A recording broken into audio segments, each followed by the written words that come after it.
Alhamdulillah wassalatu wassalam ala rasulillah wa ala alihi wa sahbihi wa man tabi'ahum bi ihsanin ila yaumil amma ba'd. Qala nadhim rahimallahu ta'ala wa in atat tahrimu fi nafsil amal, jika hukum haram itu mengenai perbuatan itu sendiri au syarti atau syaratnya fadhu fasadin wa khalal, maka dia menjadi rusak wa khalal dan rusak. Fasad dalam bahasa Arab kebalikan dari as-salah baik. Wa syar'an secara syariat fasad sama dengan batal adalah perbuatan yang la yata'alaq bihi, tidak melekat padanya an-nufud, status sudah dilaksanakan, wala yu'taddu bihi, dan tidak teranggap. Ay ma la yatimmu bihi al-bulughu ilal maqsudi, tidaklah terwujud al-bulugh sampai ilal maqsud, pada maqsud. Wa bitali, pada gilirannya la yatarattab alaihi, tidaklah berdampak ayun min atharihi, semua dampaknya. Dan ini adalah kebalikan dari sahih atau sah. Maka fasid itu sinonim dengan batal menurut jumhur ulama usul fikih. Khalal artinya adam intidham, tidak teratur, wat ittirab, dan gonjang. Ya, dzakara an-nadhim, maka penyusun nazam menyebutkan dalam bait ini tafsilan rincian berkenaan dengan masalah usul fikih, yaitu an-nahyu yaqtadil fasad, larangan menghasilkan hukum batal. Sehingga bait ini sebenarnya tidak berkenaan dengan qawaid fiqhiyah, namun berkaitan dengan qawaid usuliyah. Dan ini adalah masalah yang diperselisihkan ulama alal madzahib. Ada beberapa pendapat. Yang pertama, larangan menunjukkan pada batal secara mutlak, dan ini adalah pendapat mayoritas para ulama. Yang kedua, tidak menunjukkan batal secara mutlak, dan ini adalah mayoritas ulama kalam dan mayoritas ulama fikih. Yang ketiga, menunjukkan batal dalam bab ibadah namun tidak dalam bab muamalah. Dan ini adalah mazhab Abu Husain al-Basri, dipilih oleh al-Imam al-Juwaini. Yang keempat, larangan jika itu larangan khusus dengan hal yang terlarang, semisal sholat dengan pakaian yang bernajis, maka itu menunjukkan batal. Jika bukan larangan khusus, semacam sholat di rumah hasil rampasan atau kain sutra, jual beli saat adzan, yaitu adzan Jumat, maka tidak menunjukkan batal. Pendapat ini diceritakan oleh Sayrazi di kitabnya Al-Luma' sebagai pendapat sebagian ashab, sebagian Syafi'iyah. Yang kelima, menunjukkan batal dalam bab ibadah, baik larangan tersebut li'ainiha au li'amrin qoronaha, baik larangan tersebut tertuju pada itunya, perbuatan itu sendiri, atau perkara yang bergandengan dengannya. Adapun muamalah, maka aksam, ada beberapa macam. Larangan berkaitan dengan akad itu sendiri maka batal, contohnya jual beli dengan kerikil. Maka semua yang terkena kerikil ini, maka berarti kamu beli dengan harga sekian. Yang ini terlarang karena gharar. Atau larangan itu berkenaan dengan faktor eksternal, anhu, di luar akad namun melekat pada akad, maka ini juga batal, semacam jual beli yang benda ribawi yang tidak sesuai dengan ketentuan. Atau berkaitan dengan perkara yang bergandengan dengan akad yang tidak melekat pada akad, contohnya jual beli, larangan jual beli pada saat adzan Jumat.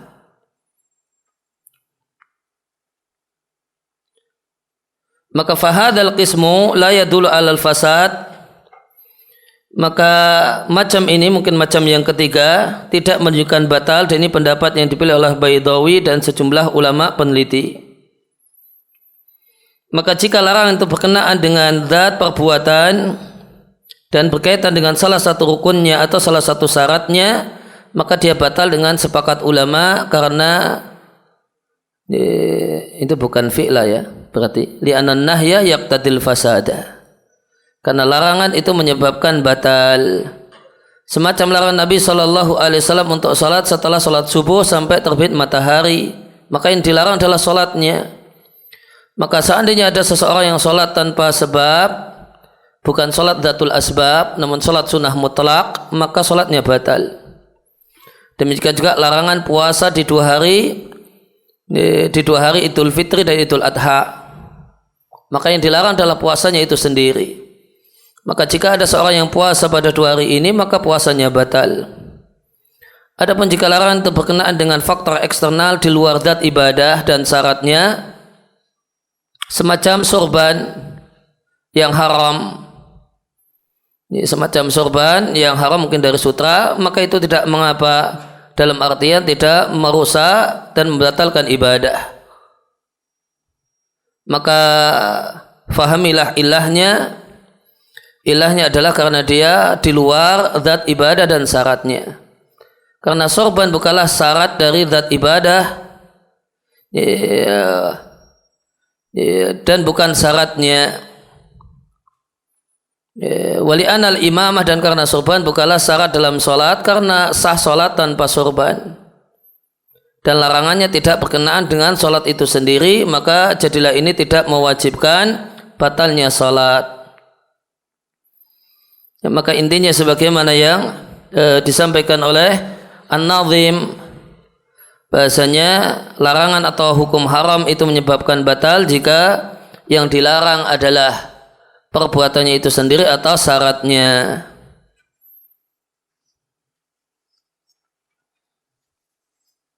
Demikian juga larangan itu menyebabkan batal sebagaimana tadi kita baca, manakala dia larangan khusus. Larangan khusus. Kalau dia bukan larangan khusus, maka tidak menyebabkan batal. Orang puasa dilarang ribah. Ribah bukan larangan khusus. Baik puasa ataupun tidak puasa dilarang ribah, maka ribah tidak membatalkan puasa. Namun orang yang puasa dilarang bekam menurut satu pendapat, dan ini larangan yang khusus, maka dia larangan yang menyebabkan batal. Dan qala Nadhim rahimallahu ta'ala, wa mutlafu mu'dhihi laisa yatmanu, dan orang yang membunuh orang yang mengganggunya tidaklah punya kewajiban ganti rugi ba'da difa'i billati hiya ahsanu, setelah membela diri dengan cara yang sebaik mungkin. Mu'dhihi dari kata-kata idza artinya isalul makruh, menimpakan hal yang tidak disukai.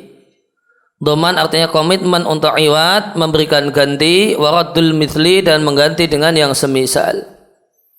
Maka idza sala ay i'tada alaihi adamiyun, maka jika ada manusia atau hewan atau tayrun atau burung yang sala dimaknai dengan i'tada, menzalimi, wa huwa muhrimun aw fil harami, dia dalam keadaan ihram atau sedang di tanah haram, fa'atlafahu, lantas dia bunuh dalam rangka membela diri, tidak ada kewajiban ganti. Namun dengan syarat yadfa'uhu bil ashal fal ashal, dia tolak kezaliman orang pihak yang zalim tersebut dengan cara yang tidak menyakitkan, kemudian baru dinaikkan pada yang menyakitkan, dan seterusnya, dan pilihan terakhir membunuhnya. Adapun jika orang itu terpaksa membutuhkan binatang buruan dan dia dalam keadaan ihram, lantas dia bunuh karena darurat, karena dia lapar, maka wajib ganti, akan tapi tidak ada dosa. Dan ini diungkapkan oleh Al-Hafidz Ibnu Rajab dengan mengatakan, man atlafa syai'an lidafi adahu lahu, siapa yang membunuh sesuatu untuk mencegah gangguannya kepadanya, maka tidak menggantinya. Namun jika dia merusaknya atau menghabisinya lidaf'i adahu bihi, karena dia terganggu dengannya, maka wajib mengganti. Maka dibedakan antara adahu lahu, dia mengganggu kepada orang tersebut, sama adahu bihi, si orang terganggu dengan keberadaan hal itu. Artinya siapa yang merusak sesuatu untuk mencegah gangguan sesuatu itu kepadanya, maka dia tidak wajib mengganti. Karena dia itu statusnya penyerang, dan penyerang itu ditolak dengan cara yang lebih baik. Oleh karena itu Nabi SAW memerintahkan kepada orang yang menyerangmu karena mau mengambil hartamu, Nabi perintahkan antuqatilahu, perangi dia. Jika engkau membunuhnya tidak ada kewajiban dia dan dia di neraka. Namun jika Anda merusak sesuatu lidafi adahu, karena untuk mencegah gangguannya, maka tidak ada kewajiban mengganti. Contohnya ada ba'iru fulanin, unta milik seseorang menyerang Anda, fa waqafathu, maka Anda mencegahnya semaksimal mungkin. Lantas Anda tidak mampu mencegahnya, akhirnya Anda membunuhnya, maka Anda tidak punya kewajiban mengganti. Karena Anda mencegah gangguannya kepadamu. Dan hewan tersebut dalam kondisi ini tidak punya kehormatan, maka tidak ada kewajiban mengganti. Akan tetapi seandainya engkau lapar, lantas engkau jumpai seekor kambing di filbari, di padang pasir, lantas engkau menyembelihnya dan memakannya, wa anta fi makhmasatin, dan engkau dalam keadaan kelaparan, kau terpaksa memakannya, maka Anda punya kewajiban mengganti. Fa innaka dafa'ta adhiyataka biha, karena dalam kondisi ini engkau mencegah gangguan yang ada pada dirimu biha, dengannya. Maka baknya dengannya, ai bisa babiha, dengan sebab hal itu. Maka contohnya adalah orang yang kelaparan, kemudian dia nangkap hewan milik orang lain, kemudian dia memakannya, maka wajib untuk menggantinya. Karena itu lidaf'i adzahu bihi, gangguan pada diri orang itu dicegah bihi dengan barang yang dirusak. Seandainya ada adamion, manusia yang menyerangmu, lantas Anda mencegahnya dan tidak tercegah kecuali dengan membunuhnya, lantas Anda membunuhnya, tidak ada qisas karena dia menyerang. Sedangkan Anda membela diri, mencegah gangguannya. Namun seandainya engkau lapar dan bersamamu anak kecil, manusia malah disembelih dan engkau memakannya, maka ada kewajiban mengganti. Dan doman di sini adalah antuk talabihi, adalah qisas. Wa yudhafu ilaihi, ditambahkan dengan adab Allah yang Allah katakan di surat An-Nisa 93, siapa yang membunuh mukmin secara sengaja balasannya neraka, dia tinggal lama di neraka, Allah murka padanya, melaknatnya, dan Allah siapkan untuknya siksaan yang besar. Fa in qulta, maka jika Anda mengatakan, jika aku tidak memakannya, kami semua mati. Jika aku memakannya, maka aku masih bisa bertahan hidup. Kami katakan, lebih baik silahkan kalian mati semua. Wa hadza minallahi, dan ini takdir dari Allah. Akan tapi Anda tidak boleh membunuh yang lain untuk mempertahankan kehidupanmu sendiri. Wa min hadzal bab, dan termasuk dalam hal ini, ada seorang perempuan, ada padanya janin yang hidup, telah dihidupkan roh padanya.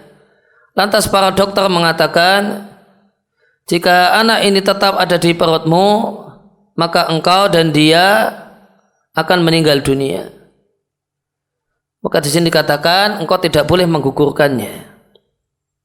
Karena jika engkau menggugurkannya, maka engkau maka berarti telah bersengaja menghilangkan nyawa yang beriman. Maka jika kita biarkan lantas matilah ibunya karena sebab janin itu, maka berarti Allah yang mematikannya azza wa jal. Tanian yang kedua, seandainya kita menggugurkannya dan membunuhnya, maka apakah kita mengganti? Fahal nadman, apakah kita bisa menjamin ibunya selamat? Kita tidak bisa menjamin. Qad boleh jadi tak tabu hatta fi nifasiha. Boleh jadi terjadi atap ketika dia dalam kondisi nifas. Atau maknanya kholal, kerusakan. Di sini maknanya kematian. Ya, ini kalau janin sudah 4 bulan, sudah ditiupkan ruh.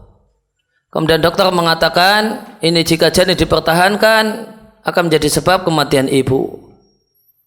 Maka para ulama berselisih pendapat, bolehkah menggugurkan janin dalam kondisi ini untuk mempertahankan nyawa ibu, kemudian dibunuhlah janin yang dia sudah ditiupkan ruh padanya. Ulama berselisih pendapat dalam hal ini. Apa yang kita baca di sini semisal dengan perkataan Ibnu Utsaimin rahimallahu taala. Ibnu Utsaimin sama dengan penulis, tidak boleh. Alasannya sama.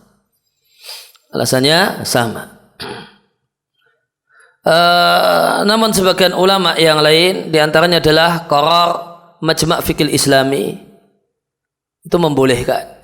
Manakala memang betul-betul dipastikan ini bahayanya real, tingkat keselamatan ibu dalam masalah ini juga besar sekali. Ya, maka para ulama yang duduk di Majma' Fiqh Islami membolehkannya. Ya, setelah ini berdasarkan kemudian pernyataan tim medis yang terpercaya yang menilai secara akurat tentang tingkat bahaya dan tingkat keselamatan. Kemudian contoh yang lain, seandainya ada seorang yang tidur di bawah pohon dan dia fiha di pohon tersebut terdapat sarang seekor burung ta'ir ni'am burung unta atau yang lainnya, lantas telur jatuh mengenai matanya. Lantas dia jauhkan telur itu dengan tangannya, pecahlah telur. Fa'ina, maka orang ini tidaklah wajib mengganti karena dia mencegah gangguannya. Ya, misalnya contoh yang lain, lau ja'a rajulun wa rabada alaihi. Jadi mau mendorong berarti mau mendudukinya. Wa alqahu, lantas dia dorong sehingga patahlah tangannya, maka itu tidaklah ada kewajiban apapun atas orang yang menjadi sebab patahnya tangan orang tersebut karena dia mencegah gangguannya. Wa fil amaliyah al-jirahiyah, amaliyah jirahiyah artinya operasi. Dalam operasi terkadang mereka tim dokter kemudian menghilangkan jenggot atau rambut di perut atau di dada karena alasan operasi, maka ini tidak mengapa. Karena Rasul sallallahu alaihi wasallam menghilangkan rambut kepala karena kepentingan bekam. Dalam keadaan beliau ihram, padahal rambut kepala tidak boleh dihilangkan saat kondisi ihram. Maka rambut orang yang ihram yang tidak boleh digundul, jika ada kebutuhan untuk digundul, boleh digundul. Karena ada luka ataukah yang lainnya, maka fala ba'sa biizalatihi, maka tidaklah mengapa menyingkirkannya. Dan dalam hal ini ada kisah yang banyak tersebar, katanya Syekh Ibnu Utsaimin ditawari untuk berobat untuk operasi dengan penyakit beliau karena beliau terkena penyakit kanker kolon, kanker usus besar dan meninggal karenanya. Namun kemudian beliau tanya gimana kalau dioperasi, katanya ya semuanya harus digundul termasuk jenggot, dan beliau memilih untuk tidak operasi karena alasan tidak ingin kehilangan jenggot. Ada tersebar kisah cerita semacam ini, dan kisah semacam ini tidak benar, dibantah oleh keluarganya. Dan Syekh Ibnu Utsaimin sendiri ditanya tentang masalah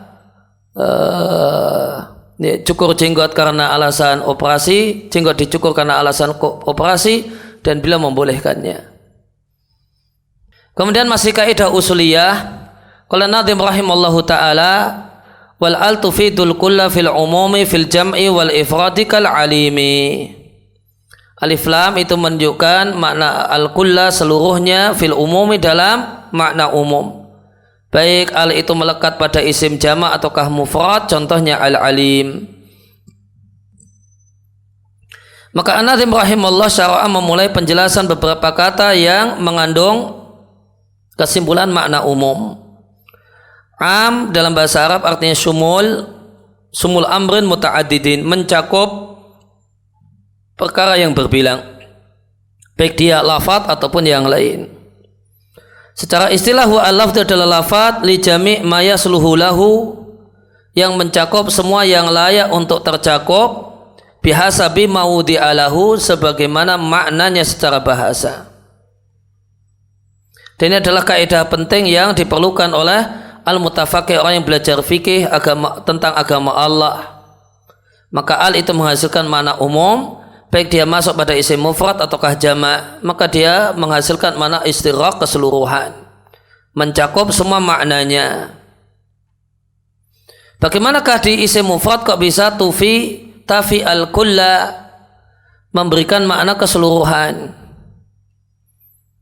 Maka contohnya sabda Nabi SAW, Muslim, keseluruhan Muslim itu Muslim yang betul-betul Muslim, Muslim yang sempurna adalah orang yang masyarakat kaum muslimin selamat dari gangguan lisan dan tangannya. Maka al di sini menghasilkan makna keseluruhan, sehingga al di sini tufidul kamal, menunjukkan kesempurnaan. Maka muslim yang bersifat dengan semua sifatnya seorang muslim yang sejati, yang sempurna, atau bikul lima yang bari, dengan semua hal yang sepatutnya menjadi sifat seorang muslim yang sejati, yang sempurna.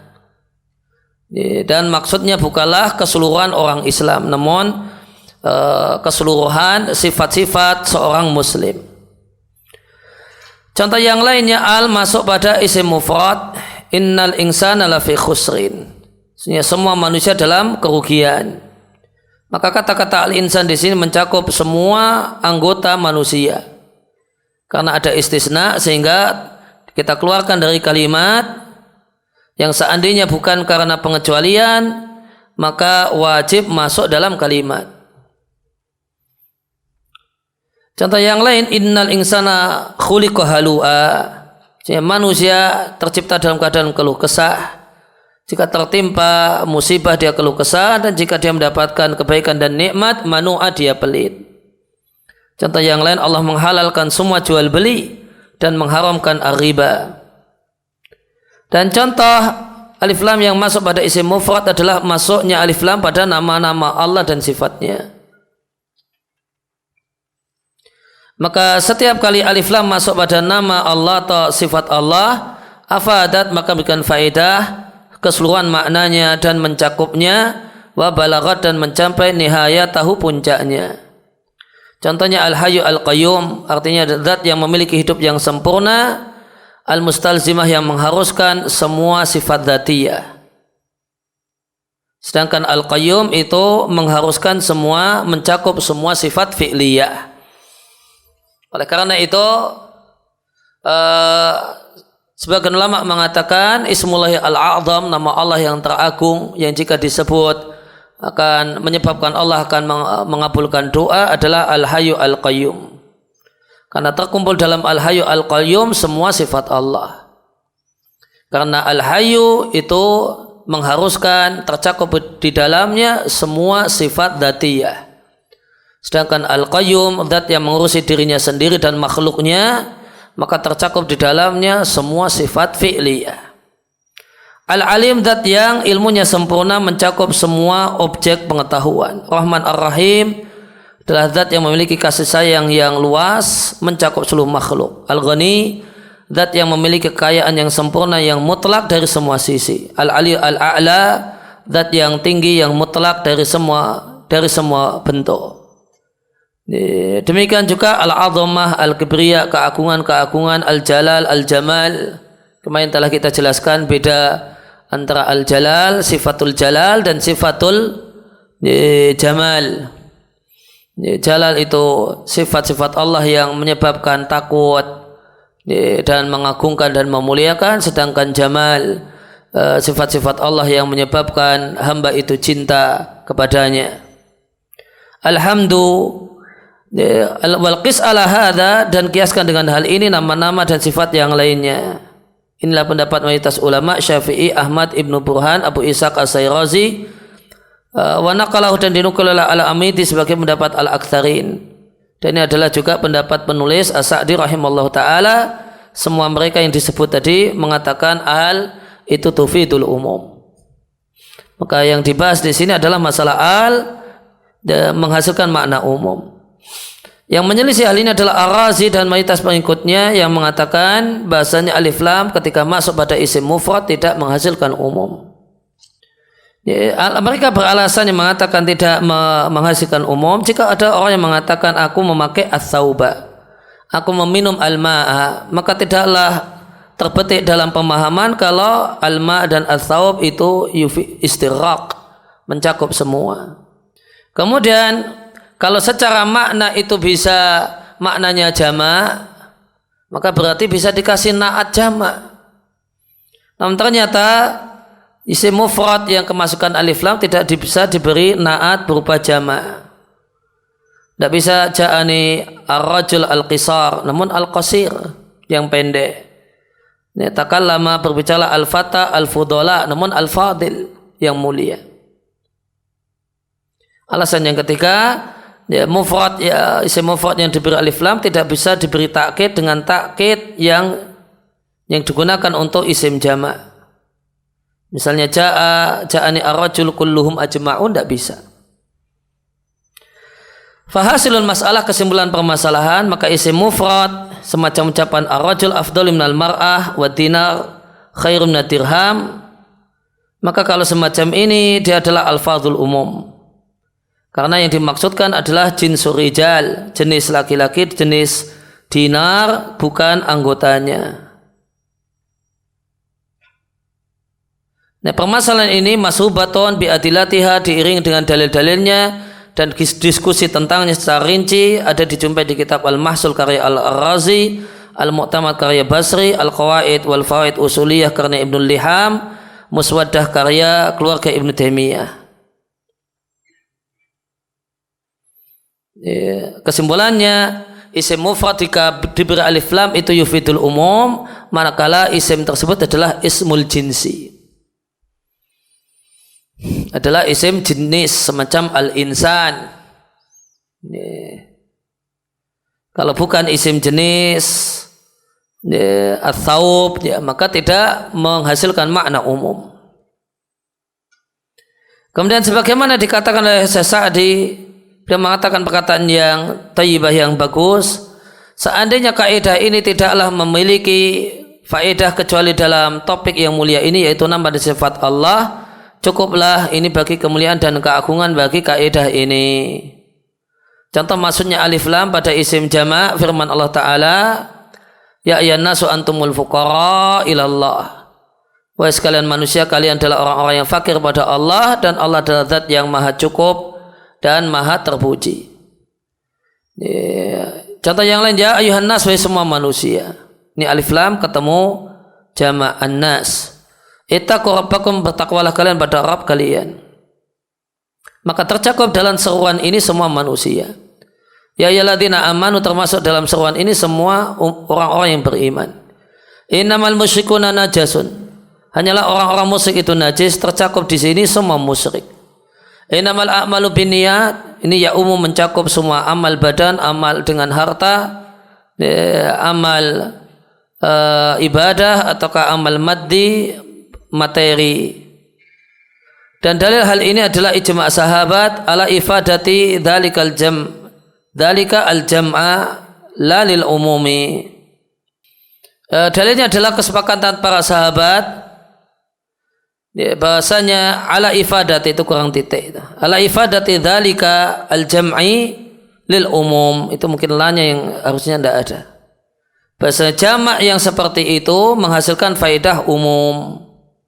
Faqad fahimu al-umuma, maka mereka memahami al-umum, makna umum dari bentuk itu. Oleh karena itu sahabat memahami hinama, pada saat Abu Bakar menyanggah orang-orang Ansar yang mengatakan kepada muhajirin di Saqifah Bani Sa'idah, kami punya satu pemimpin, kalian muhajirin satu pemimpin. Maka Abu Bakar mengatakan, radda, membantah dengan sabda Nabi SAW, al-umara'u min Quraisy, Maka yang jadi amir harus dari Quraisy. Kalau Nadim rahimallahu ta'ala, nakirah didahului nafi itu memberikan makna umum, demikian juga ketika didahului oleh nahi. Maka musannif mazalah terus menerus membicarakan tentang redaksi umum. Nakirah jamak dari nakirah dia adalah isim yang dibuat atau diletakkan di sini untuk sesuatu laisa bi ainihi yang tidak tertentu.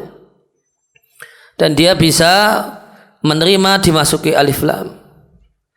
Nafi kebalikan dari al-itsbat. Itsbat artinya positif, nafi negatif. Nahi kebalikan dari amr. Maknanya isim nakirah jika terletak setelah nafi dan nahi maka menghasilkan umum wasyumul dan mencakup semua. Contoh isim nakirah setelah nafi, perkataan kita la ilaha illallah. La ilaha, ilah di situ nakirah, la adalah adat nafi, maka nakirah didahului nafi tufidul umum menghasilkan makna umum. Sehingga la ilaha tiada sesembahan, maka ini meniadakan likulin semua sesembahan illallah kecuali Allah. Itsbatun menetapkan apa yang ditiadakan tentang Allah. Maka ini itsbat, maka ini adalah penetapan dan peneguhan karena Allah sematalah yang disembah dan meniadakan hal itu dari semua selain Allah wa min siwahu dan selain Allah. Kemudian demikian juga firman Allah, yauma pada hari tidak ada satupun jiwa yang memiliki bantuan apapun bagi jiwa yang lain.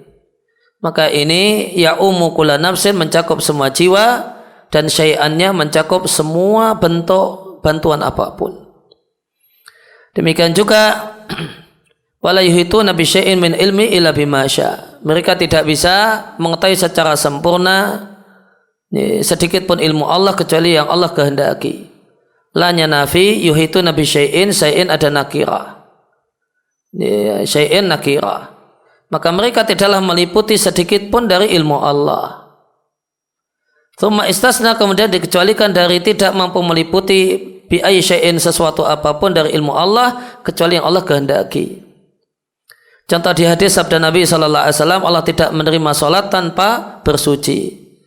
Kata-kata salat nakirah waqa'at terletak setelah nafi sehingga bersifat umum mencakup salat fardu, salat sunnah dan semua yang bisa disebut dengan nama ini yaitu nama salat. Contoh nakirah didahului oleh nahi, la tada'u janganlah engkau berdoa bersama Allah ilahan akhar sesembahan yang lain. Di sini ada nahi li'anan ilahan itu nakirah. Dan di sini ada nahi la fanahyu syamilun sehingga larangan mencakup ayya ilahin akhar sesembahan apapun selain Allah. Contoh yang lain adalah fala tada'u ma'allahi ahada, lanya nahi. Kemudian ahadan nakirah didahului oleh nahi. Maka semua orang yang berdoa kepada selain Allah dia terjatuh dalam larangan ini. Dan dalil kalau nakirah semacam ini berfaedah umum dalam tempat ini adalah karena orang yang mengucapkan la ilaha illallah faqad shara, jadilah dia orang yang beriman dan bertauhid karena dia meniadakan ibadah dari siapapun dan menetapkannya hanya kepada Allah. Seandainya nakirah dalam konteks nahi dan nafi tidak menghasilkan umum, tentu orang tersebut belumlah tergolong bertauhid. Demikian juga sabda Nabi sallallahu alaihi wasallam, bapak tidaklah dibunuh karena qisas karena dia membunuh anaknya. An-nahyu an hukmin nafi. Ini walidun tentu ini apa? Nakirah adalah ay la farqa bainaha li'annaha la farqa bainaha huna saraha bihi ahlul arabiyyah. Kalimatnya tidak jelas. Yang jelas kalau waladun nakirah didahului oleh nafi maka yufidul umum. Kadzaka man wa ma tufidani ma'a kulal umumi ya ukhayya fasma'a. Demikian juga ma dan ma menghasilkan dua-duanya kulal umum, semua umum, wahai saudaraku fasma'a, dengarkanlah. Maka man baik dia syartiyah ataukah mausliyah yang umumnya digunakan untuk orang yang berakal, dan ma baik syartiyah ataukah mausuliyah yang umumnya digunakan untuk makhluk yang berakal. Ma'a ay kullun minhuma, masing-masing dari keduanya menghasilkan makna umum. Idzan jika demikian, ma dan ma menghasilkan makna umum, mencakup semua yang termasuk di dalamnya. Contohnya man pada man amila sholihan, siapa saja melakukan amal soleh maka itu untuk kepentingan dirinya. Maka ini tufidu syumul, mencakup semua dan umum semua orang yang melakukan likulli man amila minal muslimin, semua orang Islam yang melakukan amal soleh maka itu untuk kepentingan dirinya. Wa man asa'a, siapa yang berbuat buruk maka dia menyusahkan dirinya sendiri. Ini mencakup semua orang yang berbuat buruk. Siapa saja yang bertakwa pada Allah akan jadikan baginya jalan keluar. Allah berikan padanya rezeki dari arah yang tidak dia sangka. Wa man yatawakkal 'ala Allah, siapa yang tawakal pada Allah maka Allah akan mencukupinya. Hasbuhu ay kafihi, mencukupinya. Maka semua orang yang bertakwa kepada Allah dan semua orang yang tawakal pada Allah akan mendapatkan balasan ini. Siapa yang taat pada Allah dan Rasul maka dia bersama orang-orang yang Allah beri nikmat, yaitu para nabi dan siddiq. Maka semua orang yang taat pada Allah dan Rasul dia mendapatkan balasan ini. Demikian juga siapa saja yang berpaling, Allah akan mengadabnya dengan siksaan yang pedih. Siapa yang benci dengan millah Ibrahim, kecuali orang yang bodoh terhadap dirinya sendiri. Demikian juga sejumlah hadis semacam sabda Nabi SAW, Rabb kita turun setiap malam ke langit dunia. Lantas Allah mengatakan, siapa yang berdoa kepadaku akan aku jawab, siapa yang minta akan aku beri, siapa yang mohon ampun akan aku ampuni. Dan hadis-hadis yang isinya siapa mengatakan demikian atau siapa yang melakukan demikian, untuknya demikian, ya umum mencakup semua orang yang mengatakan dan melakukan hal itu. Contohnya wa ma anfaqtum min syai'in, semua sesuatu yang kalian infakkan maka Allah akan menggantinya. Apa saja yang diberikan oleh Rasul maka ambillah, dan apa yang dilarang maka berhentilah. Tidaklah kami utus sebelum seorang pun Rasul kecuali kami beri wahyu. Di sini manafi. Maka ini tidak menunjukkan makna umum. Wa matakunu fi sya'nin wa matatlu minhu min Qur'anin, dan semua Al-Quran yang kau baca.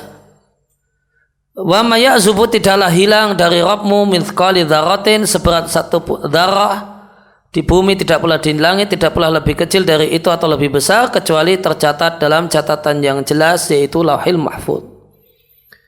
Wa ma lahu fihima min syirkin, tidak ada di langit dan di bumi menjadi sekutu bagi Allah ataupun zahir, penolong bagi Allah.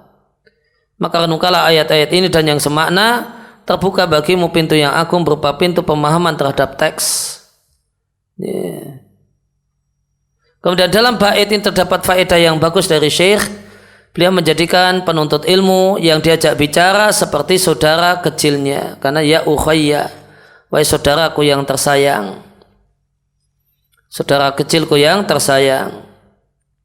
Kemudian qala Nazim rahimallahu taala, wa misluhu, dan semisal itu isim mufrad id yudhaf, ketika mudhaf, maka pahamilah engkau akan diberi petunjuk rusda pada kebaikan, ma yudhaf, apa yang ditambahkan. Al-mufrad artinya isim yang menunjukkan satu, kebalikannya mutsanna dan jama'. Ar-rusda artinya hidayah, kebalikannya adalah kesesatan.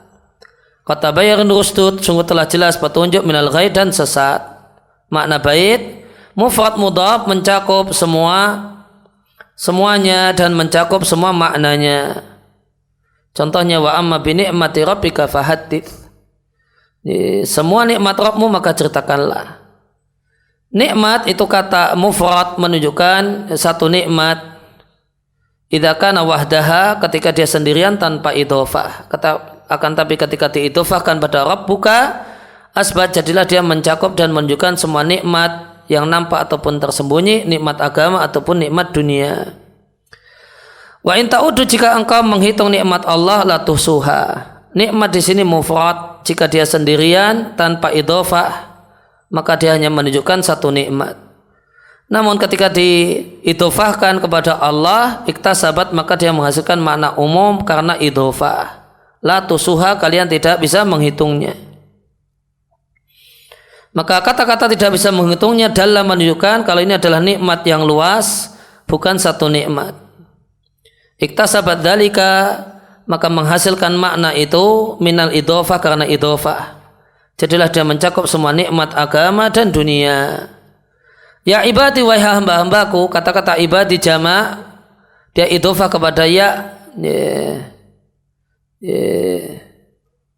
Syamalat, sehingga dia mencakup semua mukallaf, wa amman, dan mencakup semua hamba yang mukallaf.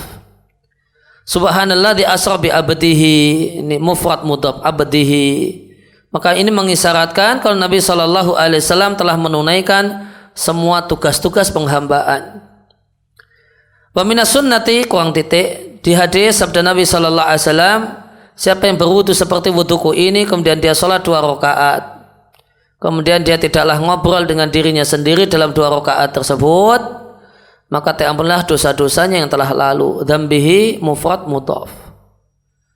Dzambihi di sini mufrad mudhaf kepada isim ma'rifat, yaitu dhamir, tercakup padanya semua dosa yang kecil ataupun yang besar. Namun dalil-dalil yang lain menunjukkan kalau dosa besar itu harus khusus, harus dengan taubat, tidak bisa dengan amal saleh. Dan qala Nadhim rahimallahu ta'ala, waliyatimul hukmu hatta tajtami' kullu suruti wal mawani' tartafi. Hukum itu tidaklah ada sampai terkumpullah semua syarat dan semua faktor penghalang itu tartafi, itu tidak ada. Surut jamak dari syarat.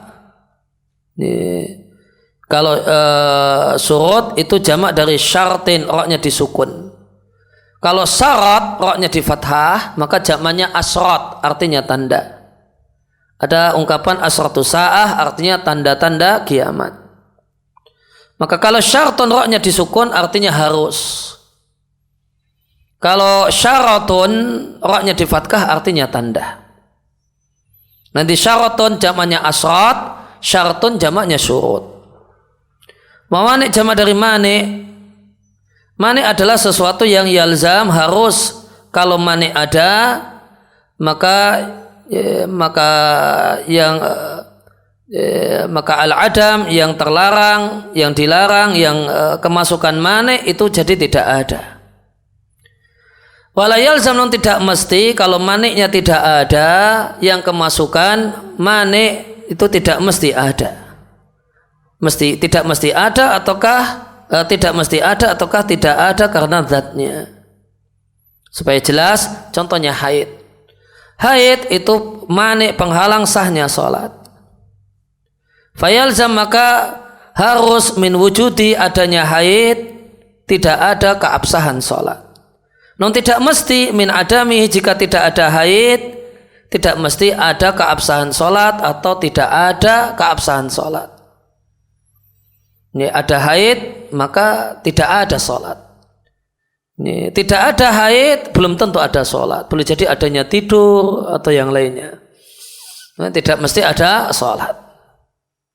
Makna kaidah, hukum tidaklah terwujud, wala yatarattad, dan tidaklah berdampak dampaknya, dan hukum yang berkaitan dengannya sampai lengkap syaratnya dan tidak ada faktor penghalangnya. Adapun jika syarat tidak ada atau dijumpai syarat, akan tetapi terdapat faktor penghalang, maka hukum tidak akan terwujud dan tidak akan berdampak muqtadahu, dampaknya, karena tidak adanya syarat atau karena adanya faktor penghalang. Contohnya, wudu tidaklah dinilai sah sampai terpenuhi syaratnya dan tidak ada faktor penghalang wudu, yaitu pembatal wudu. Salat itu tidak sah sampai terpenuhi syaratnya dan tidak ada faktor penghalang, itu pembatal salat. Warisan tidaklah ada sampai ada syarat warisan dan tidak ada faktor penghalang. Kemudian vonis untuk person tertentu sebagai orang kafir tidaklah ada kecuali terpenuhinya syarat dan tidak ada faktor penghalang. Demikian juga doa tidaklah dikabulkan kecuali terpenuhinya syarat dan tidak ada faktor penghalang. Demikian juga tauhid tidaklah membuahkan buahnya kecuali terpenuhi syarat, yaitu syarat sah tauhid, jujur, ikhlas, dan tidak ada faktor penghalang semacam syirik, bid'ah dan maksiat. Kalau seperti syirik, betul ya. Tapi kalau bid'ah dijadikan manik tauhid, ya, demikian juga maksiat, ya, maka tentu fihi syai'.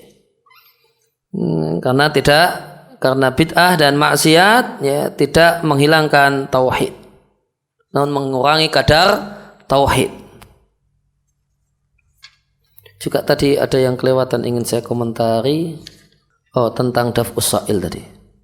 Di halaman 81 3 baris dari bawah, amma idza tara ila saydin, adapun jika terpaksa pada membutuhkan binatang buruan dalam keadaan ihram, atau atasnya lagi al makna idza shala ay i'tada alaihi adamiyun ay hawainun aw tayrun, bahwa muhrim dia dalam keadaan ihram atau fil haram atau di tanah haram, ini tidak perlu.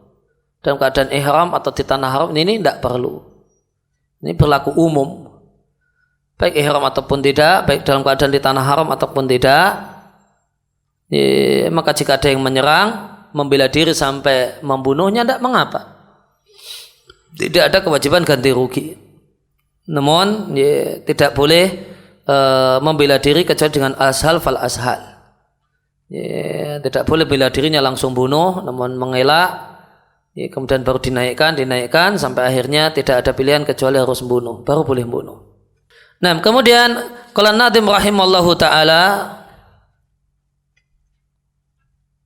wa man ata bima alaihi minal amal, siapa yang melaksanakan apa yang menjadi kewajibannya, faqad istahaqqa, maka dia berhak malahu alal amal, apa yang menjadi haknya karena kerja tersebut.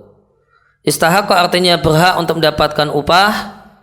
Sara jadinya dia ahaqu, lebih berat daripada yang lain.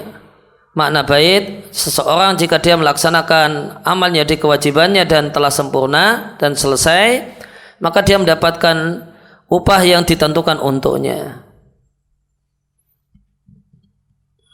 Namun sebagian ulama fikih memberikan syarat untuk kaidah ini dengan mengatakan tidak boleh bagi seseorang mengatur kepemilikan orang lain atau hak orang lain tanpa izin. Contohnya adalah ayaqta yada ghairihi, ada orang yang motong tangan orang lain, fayasir ayu addi dalika, ternyata tindakan hal tersebut menyebabkan matinya orang itu, ay mautihi, matinya. Dan yang dimaksud dengan sarayah artinya al-mutawallat, yang dilahirkan atau yang muncul karena memotong tangan itu. Maka tentang mati gara-gara hal ini, in kana al-qat'u, jika memotong tersebut karena qisas atau hukuman had, yaitu potongan yang syar'i yang diizinkan, maka dampaknya itu hadarun sia-sia, tidak ada diatnya. Ada seorang yang mendapatkan tugas dari kepala negara untuk memotong tangan para pencuri. Fahadasa syai'un, maka terjadilah sesuatu yang berdampak matinya si pencuri. Fa innahu ma yatarattabu, itu bukan ya namanya, namun tak. Maka tidaklah berdampak karena diizinkan ini. Alal ma'dzuni fihi, maka tidak ada dampak kewajiban untuk bayar diat alal ma'dzuni fihi karena sudah dapat izin. Sehingga dia tidak ghairu madmun, tidak mendapatkan ganti. Adapun jika memotong itu ada jinayah kejahatan, semisal tengkar seorang bersama yang lain, hanya dia memegang senjata yang tajam dan motong tangan kawannya, because di aliyati faqat, dan dia niatnya memotong tangannya saja, ternyata mati orang tersebut karena pendarahan, dampak dari potong tadi, maka dia wajib ganti rugi, yaitu diat nyawa. Dan jika demikian, maka orang yang melakukan kejahatan wajib mengganti rugi rohma, meskipun dia tidak punya niat menghilangkan nyawa atau merusak yang lainnya yang menjadi dampak dari potong tangan itu. Wa may yatarattab ala ghairil ma'dzuni, adapun dampak dari sesuatu yang tidak diizinkan, maka dia dijamin. Nah, maka idza kana al-qat'u, jika memotong itu adalah kejahatan, maka dhamanat as-sarayatu, maka sarayah dampak itu, dampak dengan dampaknya itu terjamin tabaan karena mengikuti lil jannayah, ini adalah kejahatan.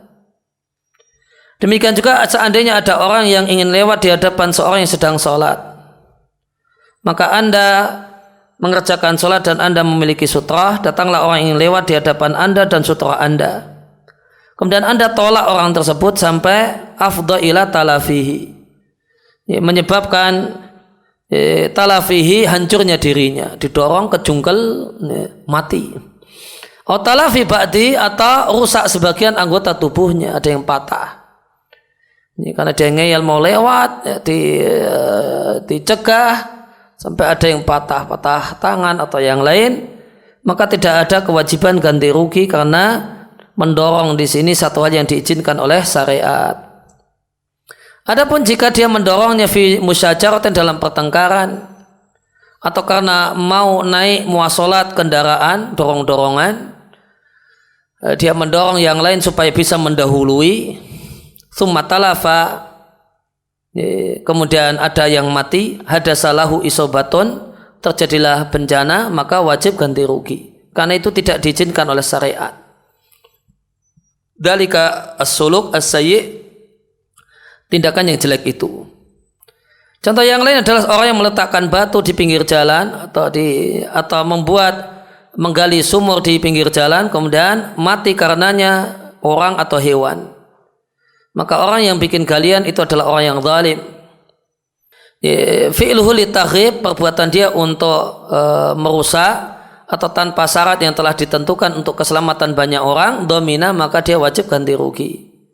Adapun jika dia membuat galian di tempat yang aman, di tanahnya sendiri atau di pinggir jalan untuk manfaat kaum muslimin, dan mati gara-gara galian ini orang ataukah hewan, maka tidak ada ganti rugi karena itu tindakan yang diizinkan. Semisal dengan kaidah ini, dampak yang muncul karena ketaatan itu berpahala, lasyama lebih-lebih jika dampak itu satu hal yang tidak disukai oleh jiwa, semacam capek dan capek yang muncul nasyi'aini, yang keduanya muncul karena ketaatan, semacam sholat malam, dan capek yang timbul karena sholat malam. Demikian juga bau mulut yang tidak sedap yang muncul karena puasa, itu ada pahalanya karena dia yasri, dampak dari ketaatan, wal athar, dan dampak itu mengikuti musababnya. Dalilnya adalah sabda Nabi SAW, bau tidak sedap mulut orang yang berpuasa lebih wangi di sisi Allah daripada bau kasturi. Namun dampak yang muncul dari maksiat itu mengikuti maksiatnya. Wallahu a'lam. Semacam bau yang tidak sedap yang dampak dari minum khamar, maka itu adalah bau yang tercela dan dia mengikuti maksiat minum khamar. Maka bau ini teranggap maksiat yang lain, jadi tambahan dosa karena baunya. Demikian juga gembira yang muncul karena minum khamar, meskipun gembira itu dianggap baik pada zatnya, maka ini tergolong maksiat karena dampak dari maksiat. Anggapan baik dan jelek wajib tunduk pada syariat, maka tolama selama syariat menganggap baik melalui dalil sesuatu hal, maka dia adalah baik. Demikianlah keyakinan Ahlussunnah wal Jamaah menyelisih Asy'ariyah. Termasuk dalam hal ini adalah marah, itu tercela dan tidak diizinkan. Maka jika seorang itu marah karena kepentingan pribadinya, adapun jika marah karena Allah dan filah karena Allah, maka dia diberi pahala. Maka siapa yang marah dan marahnya karena Allah, lantas muncullah dari marah tersebut ucapan dan perbuatan yang tidak boleh, muta'awilan karena salah paham tentang masalah ini dan beristihad, maka itu dimaafkan. Sebagaimana perkataan Umar tentang Nabi SAW di hadapan Nabi SAW tentang Hatib bin Abi Balta'ah, Umar mengatakan bahasanya Hatib itu munafik. Maka ini takfir dari Umar. Non takfir di sini adalah muta'awilah, karena sebab takwil dikarenakan marah karena Allah sehingga ma'fu. Demikian juga perbuatan Umar i'tarada ala Nabi, menentang Nabi dalam masalah perjanjian Hudaybiyah. Ini karena Allah, bukan karena pribadinya, maka tindakan dia yang tidak pantas menentang Nabi ini dimaafkan. Adapun jika marah itu mengikuti hawa nafsu dan kesombongan terhadap diri sendiri, maka akan mendapatkan hukuman ala ma sodar, apa yang muncul karena marah semacam ini berupa ucapan dan perbuatan. Tapi nampaknya ini sarahnya tidak nyambung dengan baitnya. Baitnya berkenaan dengan masalah siapa yang melakukan karena sesuatu yang diizinkan maka tidak ada kewajiban mengganti. Adapun siapa yang melakukan sesuatu tanpa mendapatkan izin dari syariat kemudian timbul dampak, maka dampaknya harus diganti. Maka ada bait yang hilang sepertinya. Kemudian wa kullu hukmin da'iron ma'ilatih wa hiya allati qad aujabat li syir'atih. Semua hukum itu mengikuti ilahnya. Wa hiya, dan ilah adalah hal yang mewajibkan disyariatkannya hal itu. Makna kaidah, hukum itu mengikuti ilahnya ada dan tidaknya. Jika dijumpai ilah dijumpai hukum, jika tidak ada ilah tidak ada hukum. Ilah adalah perkara yang hukum itu disyariatkan karenanya. Mindalika taklif, dari perubahan mindalika termasuk ilah adalah taklif, yaitu balik dan berakal. Dikaitkan dengan taklif ini banyak perkara. Wajibnya berbagai macam ibadah, sahnya berbagai macam akad dalam muamalah. Adanya qaut itu qisas dalam kejahatan. Wajibnya hukuman had dan hukuman seluruhnya dikaitkan dengan taklif. Maka hukuman dan yang lainnya itu ada karena ada taklif dan tidak ada manakala tidak ada taklif. Demikian juga tamyiz dan berakal dan Islam syarat sahnya semua ibadah. Semua ibadah tidaklah sah kecuali dengannya. Bahkan semua syarat hukum termasuk dalam kaidah ini. Contoh kaidah ini sabda Nabi tentang kucing, bahasanya dia tidak najis. Nabi sebutkan ilahnya karena dia adalah binatang yang suka mutari kalian manusia. Minha huna al-ilah al-mansusah, di sini ilahnya ada nasnya yang karenanya syariat memberikan keringanan hukum tentang air liur anjing. Ilahnya adalah kathiratut tawafiyah, karena sering mutari manusia. Contoh yang lain adalah minuman, jika dia memabukkan haram diminum dan disebut khamr. Jika hilang al-iskar, sifat memabukkan, takhallalat al-khamru, kemudian khamr itu menjadi cuka, takhallalat menjadi cuka, dan itu terjadi dengan sendirinya tanpa rekayasa, jadilah dia boleh diminum. Dan hukum asal hukum itu mengandung ilah, artinya dia memiliki ilah yang dikenal. Akan tapi sebagian hukum ulama tidak menangkap ilahnya. Nah, yang tidak ditangkap oleh ilahnya oleh para ulama disebut hukum ta'abudi dan dia jumlahnya sedikit. Syariat terkadang menegaskan ilah sesuatu dan terkadang tidak menegaskan.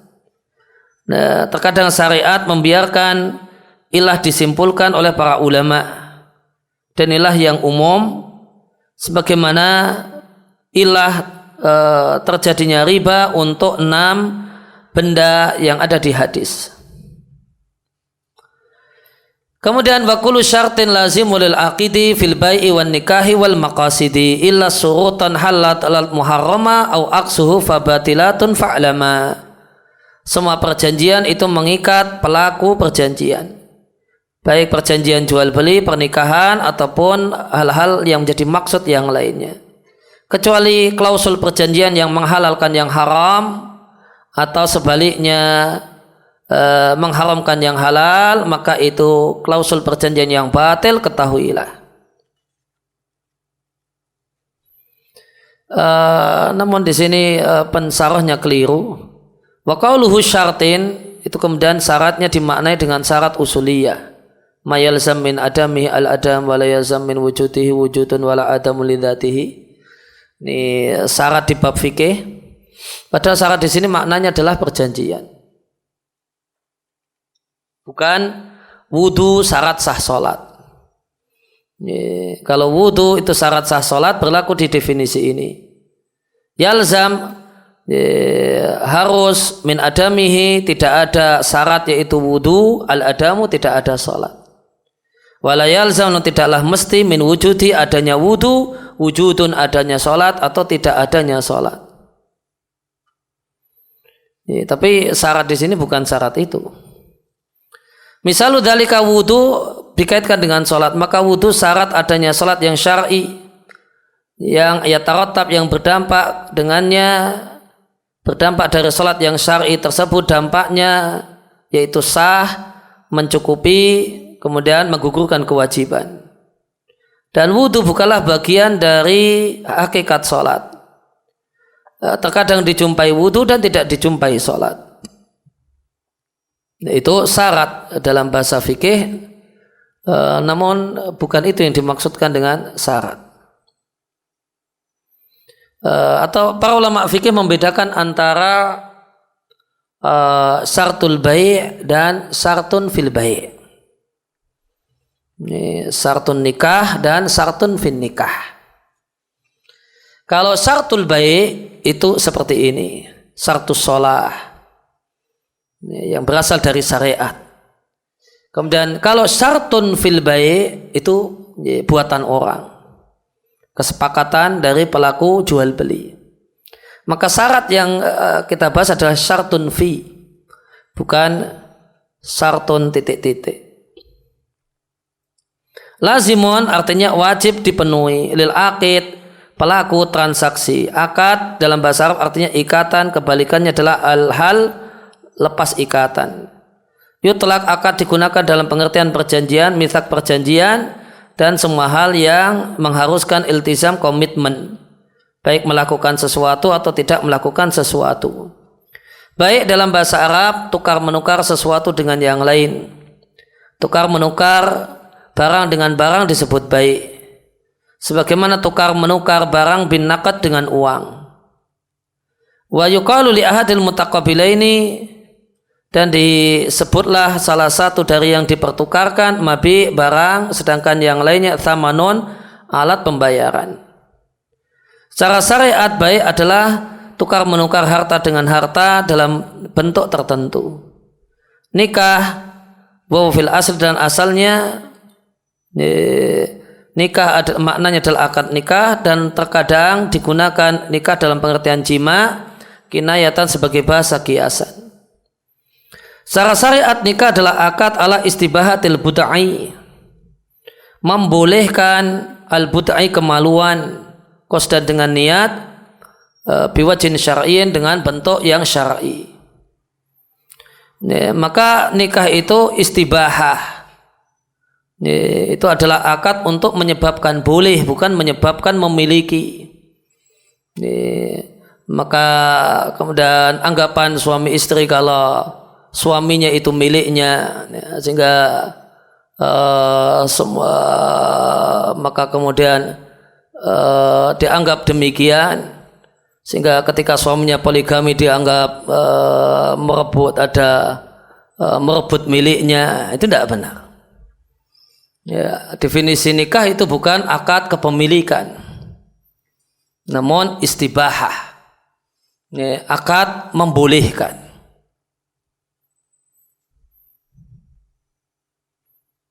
Wa makna hadal bait, makna bait ini hukum asal dalam syarat atau klausul perjanjian dan akad adalah al-luzum, mengikat. Maka semua syarat dan akad yang ada padanya maslahat untuk dua belah pihak atau salah satunya, maka itu akad yang benar. Yalzam, wajib dua belah pihak untuk melaksanakannya selama tidak menyelisih syariat karena menghalalkan yang haram atau mengharamkan yang halal. Jika pada saat demikian menyelisih syariat, maka divonis sebagai syarat klausul perjanjian yang batal. Dalil kaidah ini sabda Nabi sallallahu alaihi wasallam, kaum muslimin itu terikat dengan klausul perjanjiannya kecuali klausul perjanjian menghalalkan yang haram dan mengharamkan yang halal. Dan damai itu boleh di antara kaum muslimin kecuali perdamaian yang menghalalkan yang haram atau mengharamkan yang halal. Dan sabda Nabi sallallahu alaihi wasallam, semua perjanjian yang tidak ada dalam hukum Allah dia batil meskipun itu 100 klausul perjanjian. Dan dua hadis ini terdapat dalil yang tegas batalnya semua klausul perjanjian yang tidak ada dasarnya dan tidak ada dasarnya dalam syariat Allah. Dan konsekuensi dari dua hadis ini wajib komitmen wal wafa melaksanakan semua klausul dan perjanjian selama tidak ada padanya menentang nas secara tegas. Tanpa muncullah ahamiyah urgensi kaidah ini min haitsu, dari sisi memastikan syarat yang disepakati di antara dua pelaku transaksi, wa walladhi yastajibu lihajataihima, itulah yang merespon kebutuhan keduanya dan sejalan dengan maslahat akad. Wa hadza yattafiqu, dan ini sejalan dengan prinsip keadilan yang teranggap menjadi raqais asy-syar'i, tiang atau hal yang pokok, hal yang penting dalam syariat yang penuh dengan kebijaksanaan ini. Dan klausul perjanjian ada dua macam, yang sah, klausul perjanjian yang sah dan yang batal. Adapun klausul perjanjian yang sah adalah semua klausul yang disyaratkan oleh pelaku transaksi atau salah satu yang padanya terdapat maslahat dan tidak ada sisi terlarang menurut syariat. Wajib melaksanakan klausul yang telah disepakati selama tidak terdapat dalam syariat hal yang menyelisihinya. Tercakup dalam hal ini semua perjanjian dalam jual beli, nikah, dan perjanjian-perjanjian yang lain dengan berbagai macam bentuknya. Maka dia adalah klausul lazimatun yang mengikat orang yang mengadakan kesepakatan.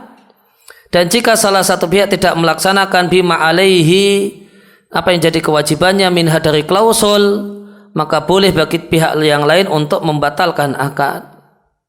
Adapun klausul perjanjian yang batil, maka dia adalah klausul yang mengandung penghalalan yang haram atau mengharamkan yang halal. Tercakup di dalamnya semua perjanjian, klausul perjanjian yang batil dalam jual beli, sewa menyewa, gadai, wakaf, dan nikah. Contoh kaidah ini, jika kaum muslimin wada'a membuat perjanjian dengan orang musyrik dalam jangka waktu 1 tahun dan mereka telah tuliskan untuk hal itu 1 tulisan, wajib kaum muslimin melaksanakan perjanjian dan klausul-klausulnya selama tidak ada padanya perjanjian klausul yang menyelisih hukum syariat.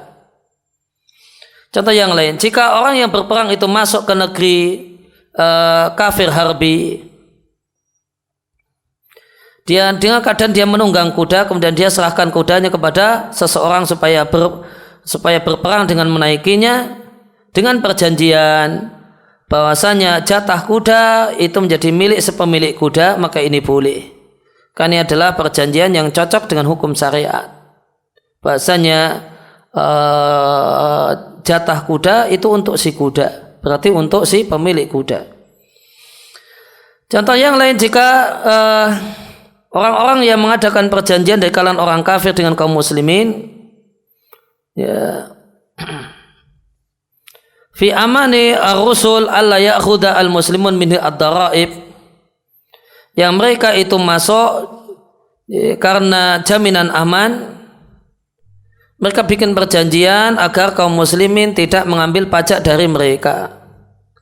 Maka jika mereka orang kafir menyikapi utusan kita semisal itu, wajib kaum muslimin untuk melaksanakannya, karena ini adalah syarat yang mencocoki hukum syariat dan ini adalah syarat yang sah.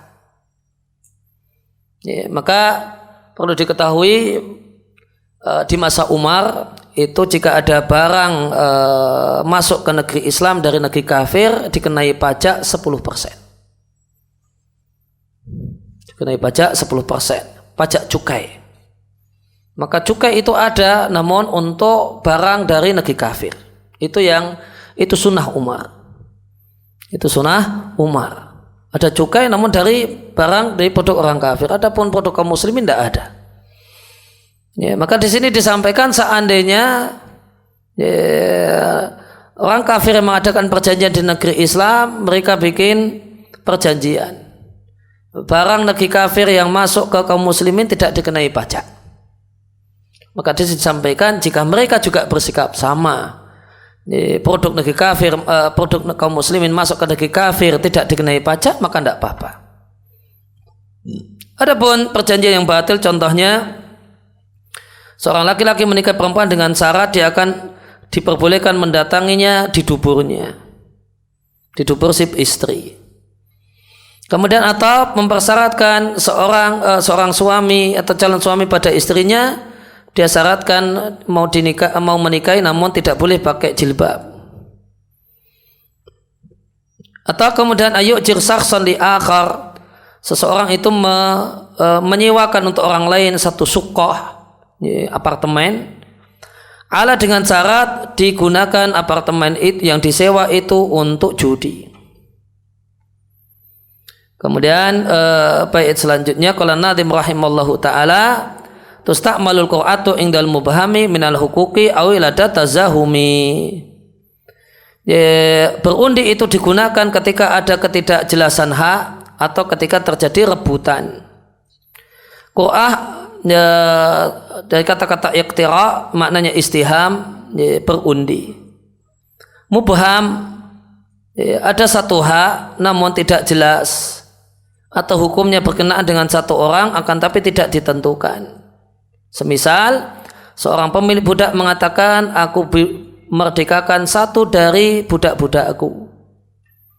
Kemudian orang tersebut meninggal dunia tanpa bisa diketahui mana yang diinginkan untuk dimerdekakan, maka diundi. Budak yang ada, siapa yang keluar namanya, dialah yang merdeka.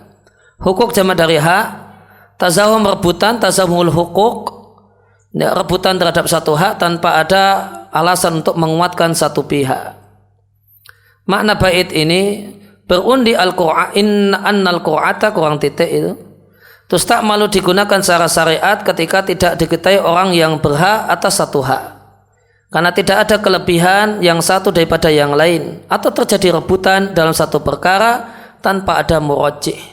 Alasan untuk menguatkan yang satu dari yang lain. Dalil kaidah ini sabda Nabi SAW, seandainya manusia mengetahui pahala beradhan dan berada di saf awal, dan mereka tidak jumpai kecuali dengan berundi, niscaya mereka akan berundi. Dalil yang lain, Nabi SAW jika ingin safar atau perang, beliau mengundi di antara istrinya, siapa saja yang nama istrinya itu keluar, sahmuha namanya, maka akan menemani Nabi, maka Nabi akan menemaninya. Dua hadis ini dalil disyariatkannya berundi, dan dia semisal Qur'ah berundi. Adapun contoh kaidah ini, jika banyak orang rebutan untuk beradhan dan semua mereka sama dalam sifat-sifat yang murajih, yang untuk menguatkan siapakah yang layak beradhan, sama bagus suaranya dan seterusnya, sama lantangnya, maka diundi di antara mereka. Kama fi masail Abu Dawud, sebagaimana dalam masail Abu Dawud, qal, aku melihat ada dua orang yang bertengkar untuk bisa beradhan di dekat Imam Ahmad. Faqala, maka keduanya mengatakan, kita kumpulkan jamaah masjid, kita lihat siapa yang mereka pilih. Maka Imam Ahmad mengatakan tidak perlu, hendaklah kalian berdua berundi, siapa yang keluar undiannya, adzana dia yang berhak beradhan. Demikian juga kemudian Imam Ahmad berdalil, demikian yang dilakukan oleh Sa'ad bin Abi Waqqas. Contoh yang lainnya, jika sama dua orang dalam sifat yang perlu dipertimbangkan untuk jadi imam sholat, sama min kulli wajhin, dari semua sisi, dan keduanya tengkar rebutan, maka diundi di antara keduanya sebagaimana beradhan. Bahasa praktisnya ya sudah pimpah saja. Nah, wa minha, dan di antaranya jika ada 3 orang budak, pemilik budak berwasiat merdekanya salah satu dari 3 tersebut tanpa menentukannya, kemudian dia mati, si pemilik budak mati, maka ahli waris mengeluarkan salah satu dari 3 budak tersebut dengan undian. Idza kana yakhruju min thulutsil mal, selama harga satu budak tadi bagian dari 1/3 dari total warisan. Karena ini wasiat maksimal 1/3, maka dia bisa merdeka. Contoh yang lain, jika ada harta bersama dibagi, kemudian 2 orang berselisih tentang bagian masing-masing dari keduanya. Ini ada tanah milik 2 orang, dibagi berdua. Masing-masing pingin, saya yang sini, saya yang sebelah sini. Maka fayuqra, maka diundi di antara keduanya.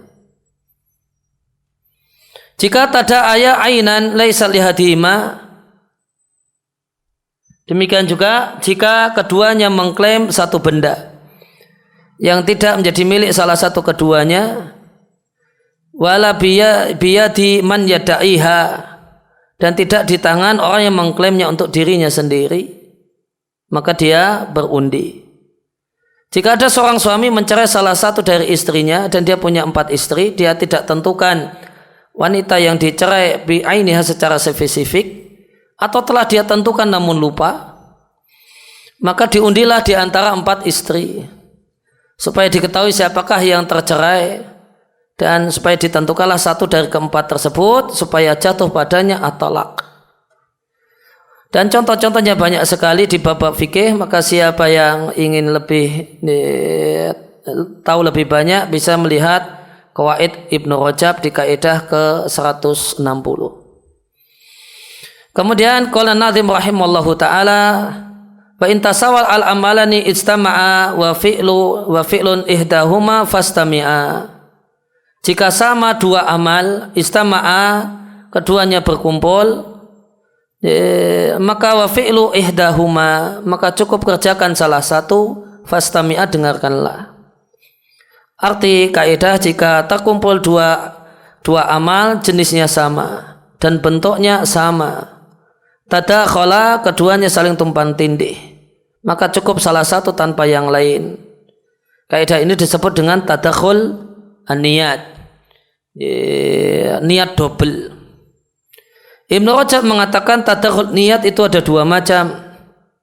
Yang pertama, terwujud dengan satu perbuatan dua ibadah dua-duanya, dengan syarat dia meniatkan dua-duanya. Contohnya, ada seorang yang mengalami dua hadas kecil dan besar, lalu dia mandi, maka mandi itu mencukupi dari hadas kecil karena keduanya sama, mutafiqani, sama dalam aktivitas.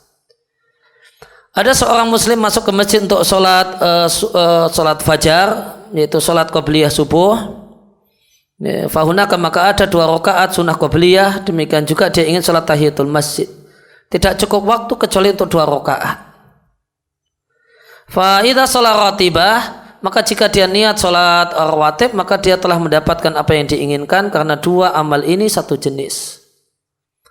Demikian juga sholat sunnah wudu, jika dia berniat dengannya sholat rawatib, misalnya orang yang terbiasa berwudu dan sholat 2 rakaat setelah wudu, wa kana dzalika fil waqti ratibah, dan pada saat itu waktu mengerjakan rawatib, lantas dia sholat 2 rakaat niatnya rawatib dan dia berniat dengannya aidon juga sunnah wudu, maka dia mendapatkan dua-duanya.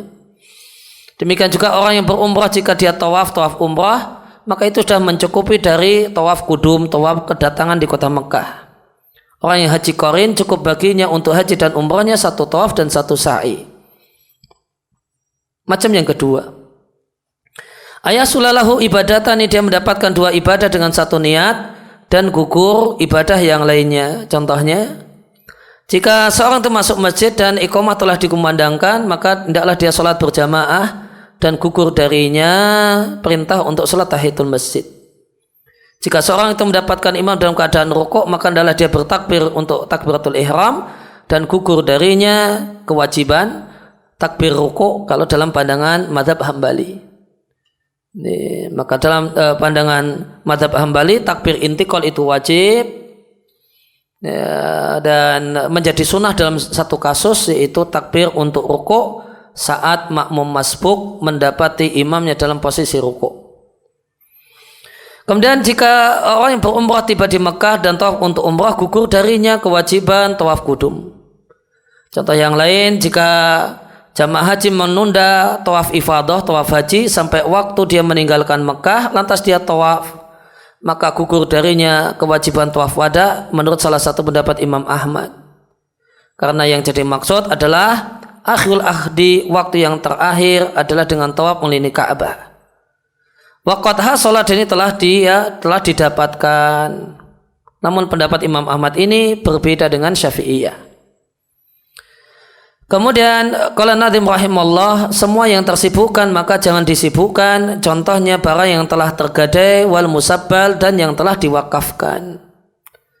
Al-masrur silbu dalam bahasa Arab kebalikan dari kosong. Marhun dari kata-kata rahan, yutlaq digunakan untuk 2 pengertian. Yang pertama, thubut wa dawam, tetap dan terus menerus. Ma'un rahin artinya raqid, air yang diam. Nikmatun rahinah artinya nikmat yang terus menerus. Makna yang kedua untuk rahan adalah tertahan, yaitu menahan sesuatu pada yang lainnya, fi muqabalati syai'in, karena sebagai kompensasi dari sesuatu yang dia ambil. Termasuk dalam masalah ini firman Allah Ta'ala, setiap jiwa bima kasabat rahina, tertahan dengan amal yang dia usahakan. Ai mahbusatun, tertahan bima qaddamathu, dengan apa yang dia lakukan. Dari dua makna ini bisa kita simpulkan makna yang kedua itu melekat pada makna yang pertama. Karena tertahan itu mengharuskan tetap di satu tempat dan tidak meninggalkan tempat itu. Secara syariat didefinisikan oleh sebagian ulama, rahan adalah menjadikan satu benda harta fi wathiqatin, untuk mengikat kepercayaan, yustadanu biha, yang dia mendapatkan hutangan dengannya. Ya, inda ta'adzuri wafaihi, ketika tidak memungkinkan untuk melunasinya. Atau yustadanu biha berarti dicairkanlah rahan tersebut, diuangkanlah manakala tidak mungkin dilunasi. Musabbal sama dengan mauquf, diwakafkan. Mauquf dia memiliki kata-kata wakaf. Wakaf artinya menahan yang pokok dan mentasbil. Tasbil itu dari kata-kata fisabilillah, dan mensedekahkan hasilnya. Makna kaidah, jika ada sesuatu yang sibuk dengan sesuatu, maka tidak boleh disibukkan dengan yang lain sampai selesai dari kesibukan yang pertama. Contohnya barang itu sudah jadikan sebagai jaminan, maka tidak boleh dijual, tidak boleh dihibahkan, tidak boleh pula digadaikan pada yang lainnya sampai dia lepas, hatta yanfakka, lepas dari gadai yang pertama, atau diizinkan oleh orang yang menghutangi. Demikian juga harta wakaf, sesuatu yang diwakafkan tidak boleh dijual, tidak boleh dihibahkan, tidak boleh digadaikan, karena dia sudah sibuk dengan wakaf. Ya, demikian juga ada pekerja itu terbagi menjadi dua. Ada ajir al-khas, ya, pekerja khas. Dia adalah orang yang bekerja di satu waktu hanya pada satu orang. Ya, maka dia adalah orang yang bekerja dan kerjanya itu pakai jam kerja.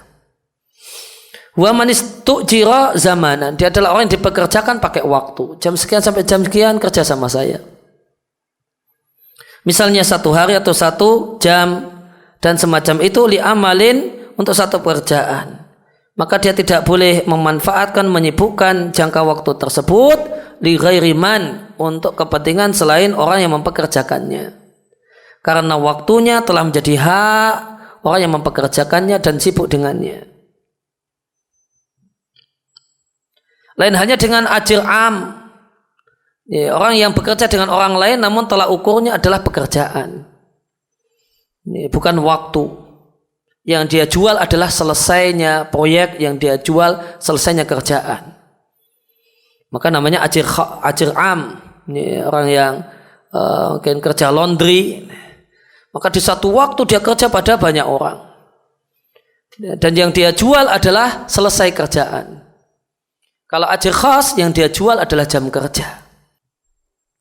Dan kalau ajir khas itu jika dia merusak barang milik tempat dia kerja tanpa kecerobohan, dia tidak wajib mengganti.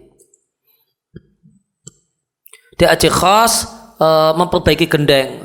Karena suatu hal lepas, gendengnya pecah, jatuh, dia tidak wajib mengganti. Karena dia ajir khas.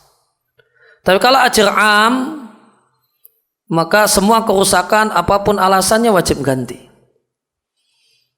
baik kecerobohan ataupun tanpa kecerobohan. Laundry, ya, termasuk gosoknya kemudian jadi bolong, baik itu kecerobohan atau enggak, wajib ganti.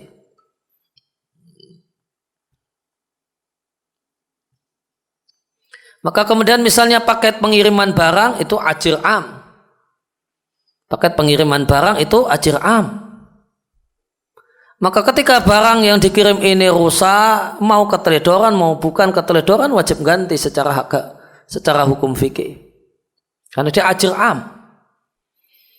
Maka di antara kezaliman adalah paket pengiriman barang tidak mau ganti ketika rusak kecuali ada biaya tambahan asuransi. Tanpa asuransi dia wajib ganti. Bahkan wajib ganti meskipun dia tidak teledor. Semuanya sudah sesuai SOP dan seterusnya. Iya, tapi wajib ganti. Karena Anda ajir am. Pekerja yang bekerja pada orang, yaitu orang yang ngirim barang, dan dalam satu waktu kerja pada banyak orang.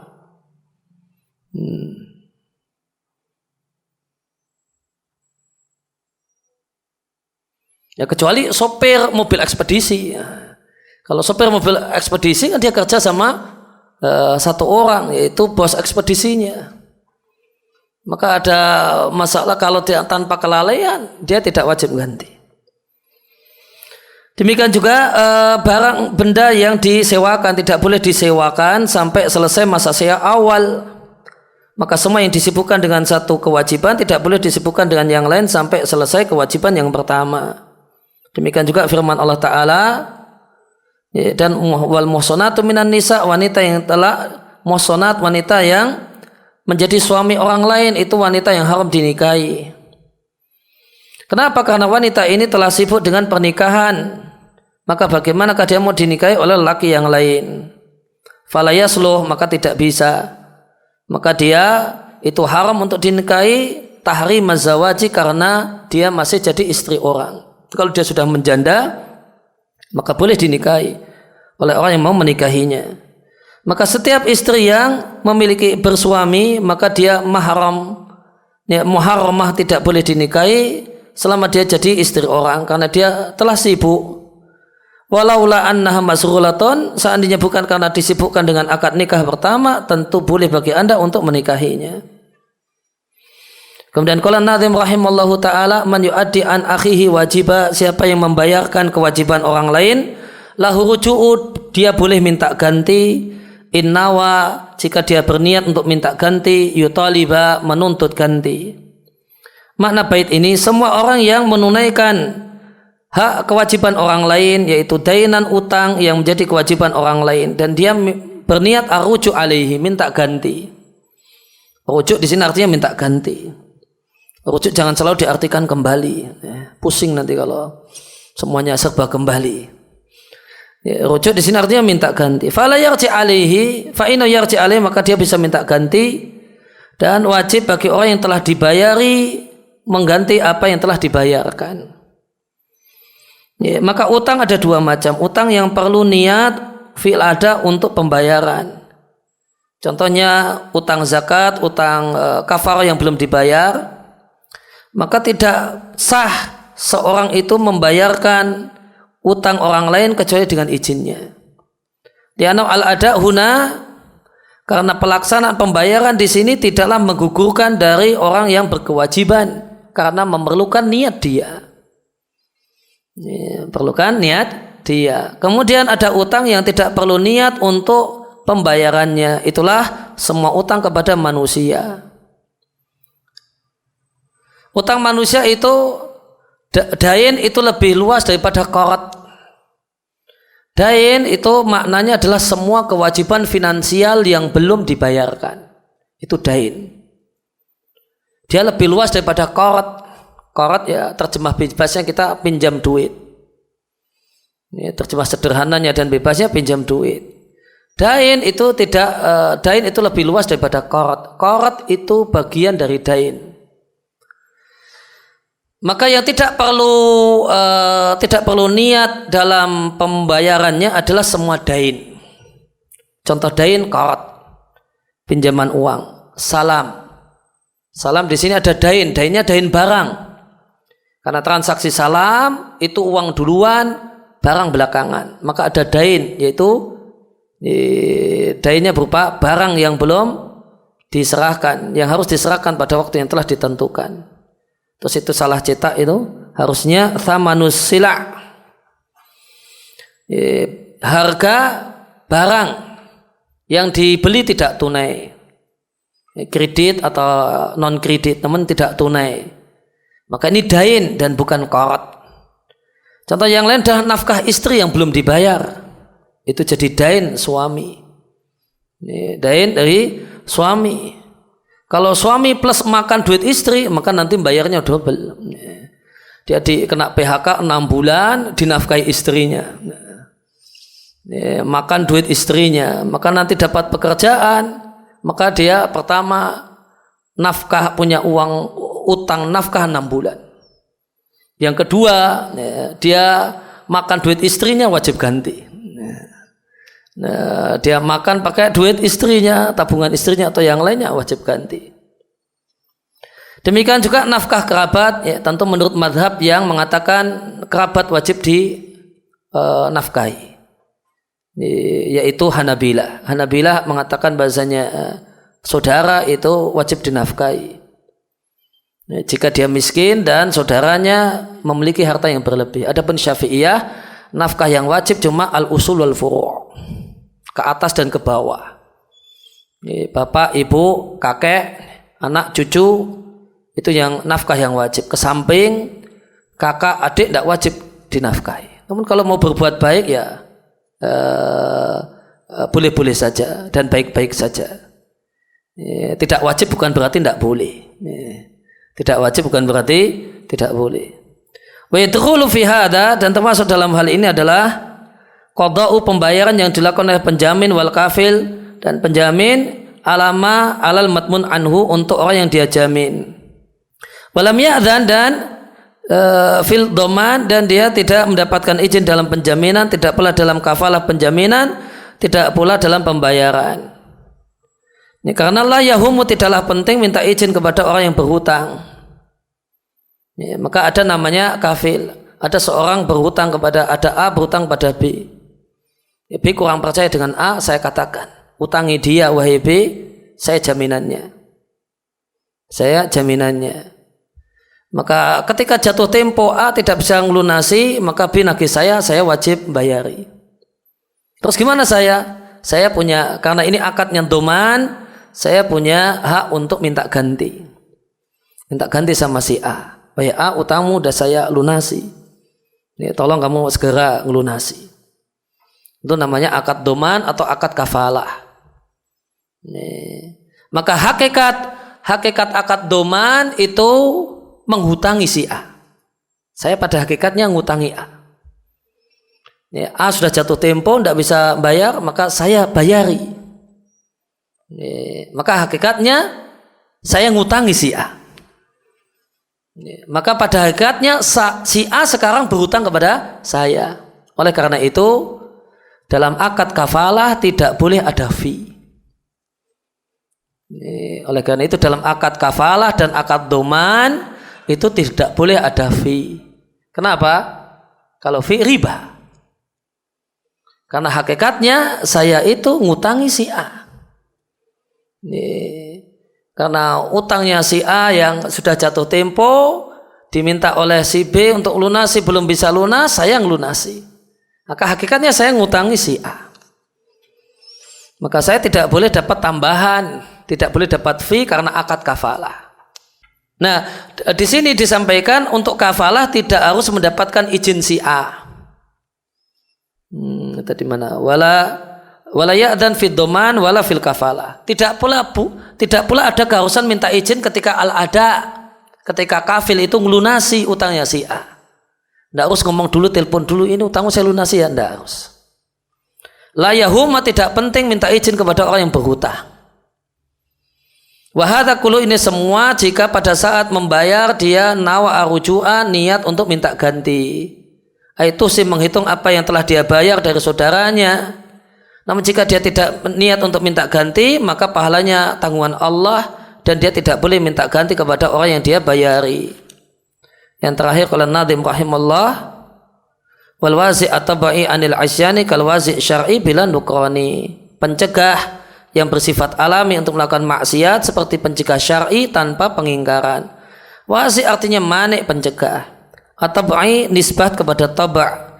Taba' artinya jibillah, kodrat, atau fitrah yang khuliqal insanu 'alaiha, orang itu tercipta lahir dengan membawa hal itu. Isyan, keluar dari ketaatan.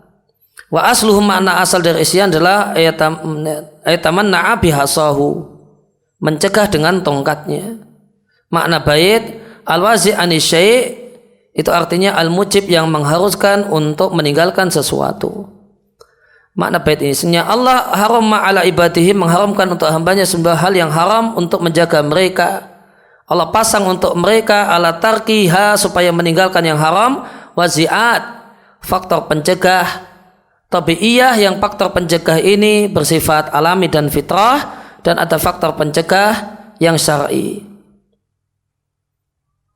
Dan faktor pencegah yang syar'i itu tertuju untuk maksiat yang condong padanya jiwa dan tashtahi menyukainya. Maka syariat menetapkan untuknya hukuman yang cocok untuk kejahatan itu, ringan dan beratnya, serta mahalan sasaran hukumannya. Ini untuk maksiat yang disukai oleh jiwa. Adapun hal yang haram yang nufus jiwa manusia itu tanfir minha, tidak suka, maka syariat tidak menetapkan hukuman had karena mencukupkan diri dengan faktor pencegah yang bersifat kudrati atau fitrah. Dan karena fitrah orang sudah tidak suka dengannya, semacam memakan najis, makan racun, maka syariat lam yuratib tidaklah menetapkan padanya ukubatan hukuman, cuma bal yu'zar, namun ditakzir sebagaimana maksiat-maksiat yang lain yang tidak ada hukuman khususnya.